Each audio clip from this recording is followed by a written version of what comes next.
Welcome to NCSS Here for You. Since 1958, Northwestern Counseling and Support Services has been providing access to high-quality services which promote healthy living and emotional well-being to the residents of Franklin and Grand Isle counties. Over the years, as the needs of the community have changed, so too have the programs and services that we make available to assist children, adolescents, adults, families, and seniors. We take our role in the community seriously and strive to provide the highest quality services. According to Eric Erickson, a noted developmental psychologist, every person must pass through a series of 8 interrelated stages over the entire life cycle. NCSS provides a continuum of services to meet the needs of individuals who at any point seek assistance. NCSS's purpose is creating a stronger community, one person at a time. Now, let's get to today's show. I'm Joe Halco, Director of Community Relations for NCSS, and welcome to another episode of NCSS Here for You. Each month on this program, we discuss a human services topic, and we do that with staff that represent one of our 3 service divisions. Our 3 service divisions are Behavioral Health Services, Children, Youth, and Family Services, and Developmental Services. And on occasion, we have guests from organizations that NCSS collaborates with throughout the year. This month's episode is titled, Is Anyone Better Off? There's always been a lot of discussion around how to measure the effectiveness of services that are being provided. Questions have been asked such as, what would we do differently if outcomes really mattered? After all, the goal is to improve lives. What if we were able to produce measurable improvements for our community? Answering the question of, how well are we doing, and is anyone better off? Today, we'll discuss how that is actually being achieved with specific examples from several programs at NCSS.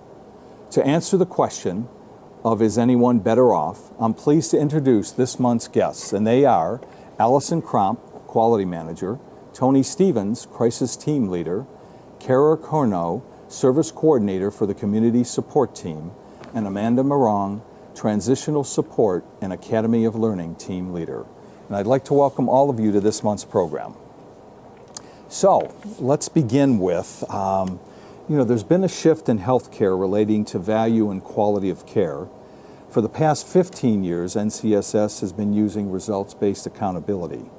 In the beginning, we only tracked how much we were doing, but now we're able to measure how we're transforming lives. So Allison, can you tell us how NCSS has been able to achieve these results? Sure. I think there's a few factors that have increased our ability to capture how well we're doing the work we intend to do. And I think one of those is the shift in healthcare. As an agency, we've been doing something called results-based accountability for decades now almost, and we've certainly cared about how well clients were doing. However, the system only asked us, how much are you doing? In fact, healthcare was always a little bit obsessed with the activities of professionals. How many hours did you spend with the client? How many times were they seen? You get this many services. And they were never asking the question, is anyone getting better? So we might have cared about it, but we were really beholden to capturing our own time spent, and a lot of resources went towards that. And very recently, there's been a shift in that, and we've been a little bit ahead of the game as an agency for NCSS because we jumped into the Integrating Family Services pilot. And so for that, we tried out this idea of how would it work if we were really focused on, is anyone getting better? And we got paid based on, as long as we were showing quality outcomes, we would continue to receive funding. So we sort of delved into that as a trial and error, and there were bumps in the road, and it certainly is an experience trying to capture this idea of what means getting better with mental health. There isn't a lab test, there isn't one way necessarily of showing. So as a system, we're sort of in talks about that now, about what's the best way to show it. But I think the reason why NCSS has been successful is we've invested the time and energy. I do have to give a shout out. We have one of the best database analysts in Vermont, Chris Kelly, who runs this data for us all the time, and it's really complex, and he's very patient. And I think, NCSS has really put the players in place to start looking at this. And it's been really fascinating to see, as well as also really beneficial for our clients. We finally can show them, hey, you've been working with us for a year. Look where you began, and here's where you are now, which I think has been really beneficial. Well, one of the other things is, because a lot of my background is in for-profit businesses, and when you were trying to look at data and, certain things, are they better, worse, quality, it was a lot easier to measure those because you weren't dealing with people and everybody's different.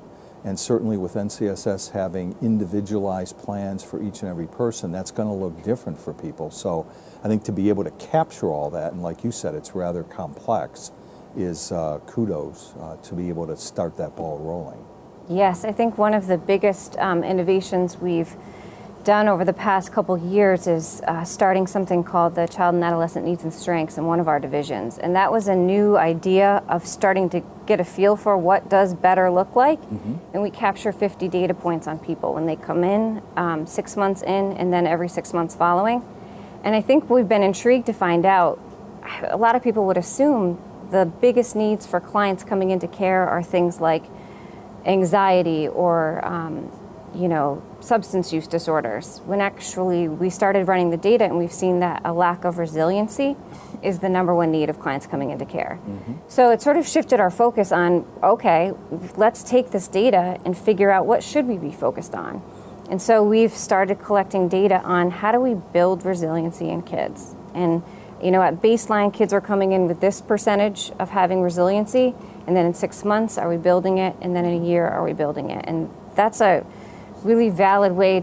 Resiliency has been shown to reduce the risk of post-traumatic stress disorder, anxiety disorders, and other mood disorders. So if we're building resiliency, we are giving children an incredible protective factor for later mental illness. And so now we know that they don't have it, and so therefore we can sort of target our approach to building that. We can also see right now, we've seen a decrease in depression for children coming into services over time. And we can also see where we're not making a dent, which I think is also very good to know. Sure, that's critically important to be able to shift because of what you do learn. Exactly. So also, NCSS surveys the clients that we serve to gain their perspective on how they look at our services. So how does that look? Yes, I think this is a huge piece because in healthcare reform now, they also really highlight this thing called the triple aim. And it's one thing for us as professionals to tell clients or families, it seems to us you're getting better. But if the client perspective is things are not getting better, that's a huge piece of the pie.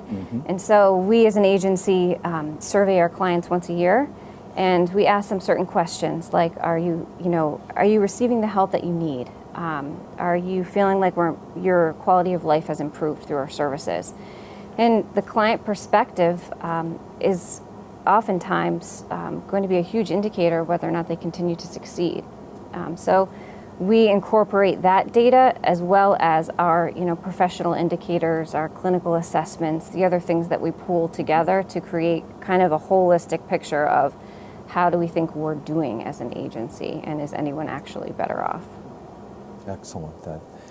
So now let's turn our attention to crisis services. Tony, how are you improving crisis services that are being delivered in the community itself? Well, I think what we've done is we've tried to take more of a focus on increasing and expanding crisis services that are delivered everywhere within the Franklin-Grand Isle region. If we go back 5 or 6 years, I think it was Tropical Storm Irene in 2011 when that hit Vermont, and the devastation that brought on. One of the biggest factors being the Vermont State Hospital at the time basically went down the river. So that changed the system of care dramatically overnight. What ended up happening in the immediate days and weeks following that incident was that the state was able to put more money out into the communities if they were able to sort of target certain outcomes. So one of the things our agency did was we decided to try to create a mobile outreach team that would be sort of an add-on and an adjunct to our current crisis team. When originally we tried to sort of target 4 main outcomes, trying to make a difference in reducing unnecessary utilization of an emergency department for strictly just a mental health reason, if there wasn't a major medical issue, trying to reduce incarceration rates or more so unnecessary overlap with law enforcement, Also trying to decrease the number of adults needing the highest level of care going into an inpatient psychiatric hospital. And also all of these things we thought would help impact suicide rates, which kind of continue to grow within Vermont and nationally. I suppose we're really the four main targets of that team, but it's a wonderful team. We've got 8 folks very dedicated on that team that have brought a whole nother level of service to, I would say, this service area than we've had before. We're at the point where we have clinicians that work in the office, in the community. We've actually worked on sort of embedding crisis services and clinicians within different settings in the community. So most notably the emergency department in Northwestern Medical Center. We have a clinician that's in there full time, not only seeing crises that are coming in, but seeing a lot of people with mental health needs that normally they wouldn't have called a crisis worker in for. So their level of need wasn't that high, but they still had issues that needed support and maybe connections in the community. So that's been a huge success. And then we've worked to also really integrate with law enforcement. A couple of years ago, we started in with the St. Albans City Police Department and have a clinician there full-time. And we've now moved in the past 6 months or so in with the Vermont State Police up here. I think we're the first ones in Vermont to actually have a clinician embedded in the state police. So the feedback from that has been very, very positive to actually have a trained mental health worker in with the police who can respond with them. Really sort of helps mitigate a lot of the crises going on. As wonderful as many of the officers are, sometimes just their presence instigates things more or escalates things for clients. Sometimes their presence does the opposite and it actually calms the situation down. So to have a couple different options we found has been really, really helpful. And I think that adding that in has really sort of helped us increase our mobility in the community. It allows us to go where we feel like we're needed most. We're not expecting people to just come to the office or show up to the emergency department if they're in some sort of psychiatric emergency. So we now have more staffing to go into the houses, into the homes, into communities in a way that's safest and on kind of a case-by-case basis. I think, in looking at things, we've noticed that in the past couple of years, we're seeing trends moving the way we'd like them to. So, originally looking back maybe from 2015, 2016, and the first 6 months of 2017, the number of folks who used to be seen by a crisis worker in the office is going down. It used to be around 40%. It's down to about 26% so far for this year. If we look at the emergency department, that's going down steadily, not quite as drastic. And then in the community, it has started out, if we're just looking back to 2015, maybe about 20% of all the crises we saw were in the community. As of now, that's up to about 33%. So we're happy to see the shifting that's going on and feel that is sort of really doing a positive service to folks when they need it the most. Now, Tony, when you stated community, does that also include the schools in our area? Absolutely, that's a great question. We do have our crisis team works within the schools. We get a lot of business from schools, and in the past few years, we've really expanded our ability to be mobile to all the schools in our area. Whether it's to really be there to support the child in crisis, but oftentimes when there's a child in crisis or a student, then that also involves many other people. All the adults around them tend to sometimes be in crisis.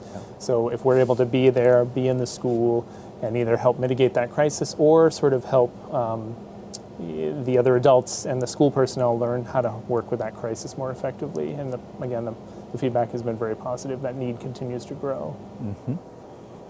Now, Kara, how are you showing that people are better off through your children's community support programs?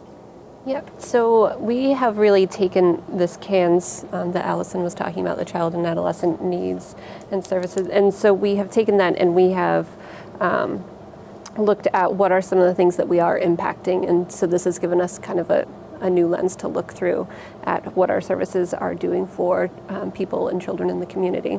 And so we've seen that we have impacted a lot in terms of school attendance and increasing children's ability to attend school and other aspects around sleep and talents and interests. We're trying to help build up some of those things in terms of building up resiliency as well, because we saw that was something we were not impacting. So it's given us kind of a lens to look through at how we are impacting some of their strengths to help build on some of the weaknesses. So. And it's kind of interesting, you know, we talk about things like attendance at school, so you have the whole truancy thing, but things even like sleep and nourishment and all those sorts of, how everything kind of plays a role and how mental health can be embedded within all of that. I think it's critical that your programming tries to really drill down and figure out all of the various components and what is required at a given time. Yeah, and I think one of the things we also had to look at on the community support team was how intense do those needs, and are we meeting those intense needs? And so we did break down our team into 3 different tiers of different levels of need for children and families. So we have a high fidelity RAP team now that works with children who are placed in DCF custody, who are either returning from residential placement or maybe at risk of being placed in residential. And so we are able to provide those services, that level of services that those children and families are needing. And then we have an intensive community support team that does a similar level. We meet with them more often, and we are more focused on working with the family and in the homes as well as the community. And then we have our community support team that does mostly community support. So. And with all of the learning that you've gotten from the information that you've been able to glean from, you know, the various outcomes, how can you use that to further improve services as you look out into the future? So I think one of the big things we've noticed is the need to support caregivers more. And so we have really focused our attention on shifting from solely being in the community, but also now involving the caregivers in that process, because as the caregivers get the support that they need, we notice that children's behaviors often reduce. So that has helped us. Okay. Now, Amanda, the Academy of Learning program is all about integrating consumers into the community. But how does that program work? So we try really hard to, first of all, teach them the skills in a setting where they can understand it at whatever functioning level they're at, and then bring them out into the community so those skills stick. So whether if it's grocery shopping or if it's going apple picking, they're skills that we do on an everyday basis that they may not get the opportunity to do. So we're trying to take them out into the community to do those skills, to learn those skills, to make sure it's sticking. Can they do it on their own? You know, can they build that independence level as they learn more and more skills? So we track that closely. We're tracking how much of their day is integrated into the community and what skills are they learning. We look at different maybe health and wellness or cooking or safety. We're looking at all these different, and then we're looking at that integration for those skills that are learned. Depending on the type of year, depends on how much we can get out, because in the winter sometimes our integration may be a little lower because mobility issues. You know, if you have a wheelchair or a walker, sometimes it's hard to get around the snowy sidewalks or streets of St. Albans. So we track that to see, well, where can we go? Where can we get out? It's rural Vermont, so what can we do? What are new exciting things we can do that will help these skills and help them learn these skills? And basically, through the Academy, isn't the kind of like the mantra that you're trying to get everyone to live their life as independently as possible? I think that's one of the things that maybe gets lost, is that because an individual has an intellectual disability does not necessarily mean that they can't strive to live their life as independently as possible. And again, I know that everyone, depending on their circumstances, is at a different level, so that has different meaning. But could you speak to that a little bit as to what that really means and how that has an impact on those individuals? Absolutely.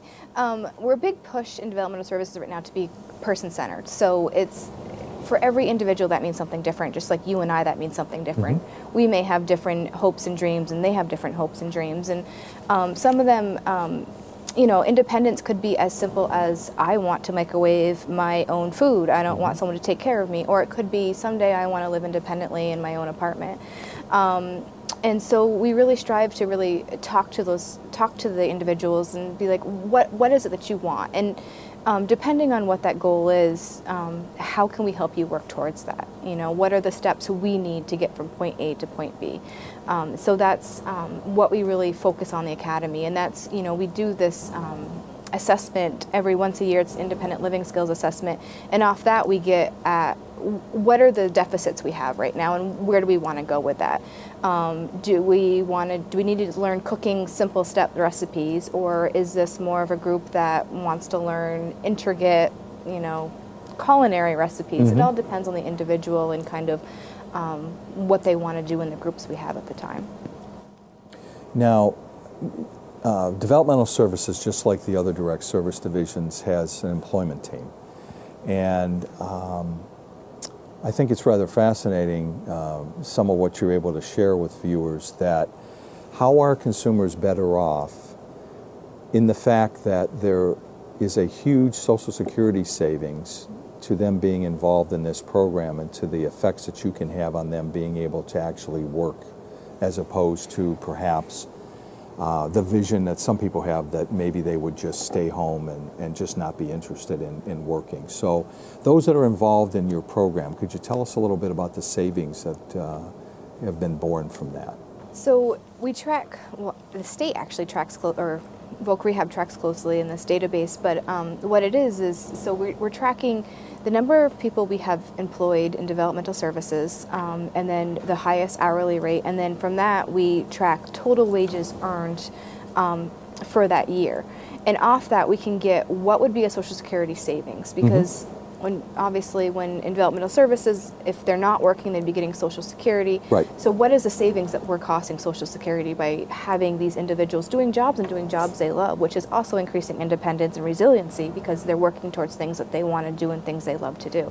So it's actually increasing, getting them out into the community even more, which again, it turns back to it and helping them increase their independence and savings to the state and Social Security. So.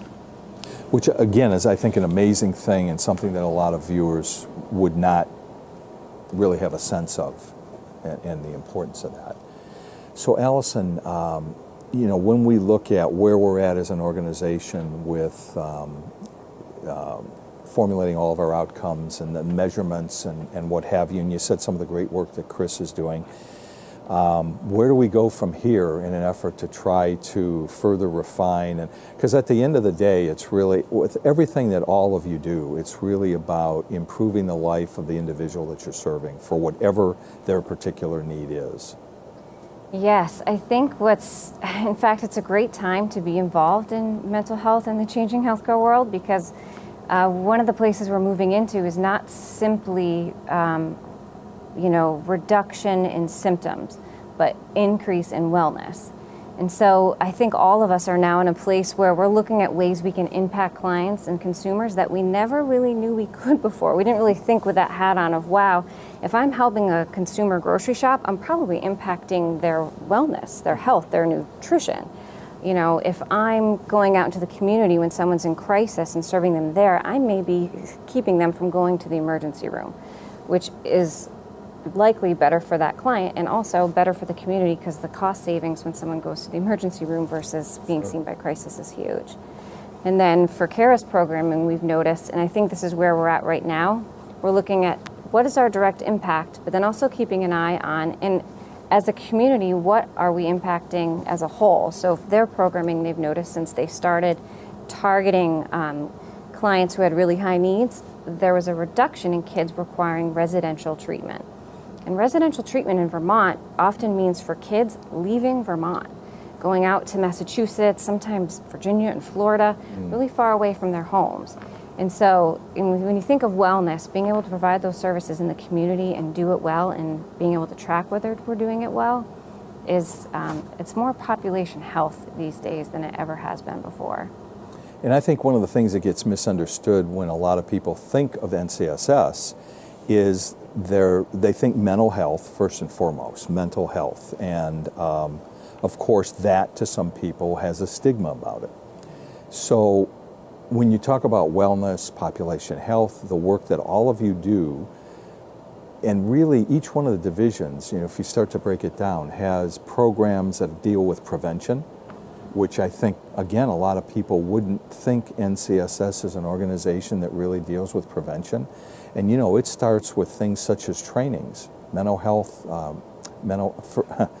mental health first aid. I'm trying to say mental health awareness.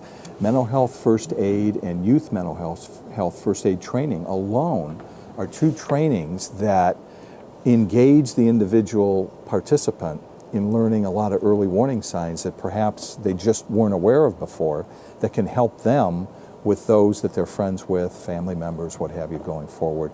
You think of a lot of the children's programming that deals with prevention for not only perhaps the small child, but for the family members.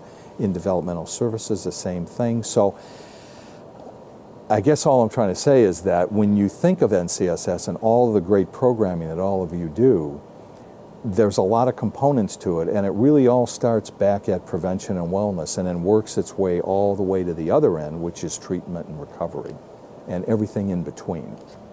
Jill, that makes me think of, even within the crisis team itself, the crisis is already happening, yes, but there is still a focus and a thought about prevention. So with the addition of staff, we are thinking more about that. So when there are clients or consumers out there that we know are beginning to slip or struggle, we have more support that we can offer. We can try to wrap around them to hopefully prevent that crisis from really becoming a full-blown crisis and then showing up for the crisis team. So it used to be just much more of a reactive model, and now we're able to try to mitigate some of it on the front end. If that's not working, we're still going to be there to deal with the crisis. But then we also have more support after the crisis, because maybe this one visit is over, somebody's going home, we have a safety plan, but they're still in crisis. They still need a lot of support and case management supports and supportive counseling and check-ins. So we're able to kind of try to provide that support at any point in that process, which I think speaks to what you're saying. And I think that's a great way to end this month. Believe it or not, where I always say, you're not going to believe how fast the time goes. And then I think typically the guest does think it goes fast. Maybe you didn't, but at any rate, I want to thank my guests, Allison Cromp, Tony Stevens, Kara Corno, and Amanda Morong for being on the show today and sharing their insights on outcomes and what it means in improving population health locally. Now, before we go, it's time for the NCSS Factoid of the Month. October is Down Syndrome Awareness Month. Down syndrome is the most commonly occurring chromosomal condition. Individuals with Down syndrome have 3 copies of the 21st chromosome instead of 2. This alters the course of development, and all people with Down syndrome experience cognitive delays. Supports that are available through various NCSS programs are intended to assist with developing people to their fullest potential and to lead productive and fulfilling lives. The Program for Adaptive and Expressive Arts, the Academy of Learning, and the Applied Behavior Center are a few examples of programs that NCSS offers to maximize the potential of individuals with Down syndrome. In addition, each year NCSS organizes the Buddy Walk of Northwestern Vermont to raise awareness of Down syndrome. Our tagline of "We're here for you" isn't just some idle promise. NCSS offers an array of specialty services to meet the needs of over 4,000 individuals that we serve. NCSS, you may not know us until you need us. I want to thank you, the viewer, for spending time with us again this month. You can learn more about NCSS and all of our programs and services by logging on to ncssinc.org. I'm Joe Halco, and I'll be back next month with another episode of NCSS Here for You. This has been another episode of NCSS Here for You. We hope that you found today's discussion informative and educational. Since 1958, Northwestern Counseling and Support Services has been providing access to high-quality services which promote healthy living and emotional well-being to the residents of Franklin and Grand Isle counties. Over the years, as the needs of the community have changed, so too have the programs and services that we make available to assist children, adolescents, adults, families, and seniors. Thanks once again for tuning in this month. NCSS's purpose remains creating a stronger community, one person at a time.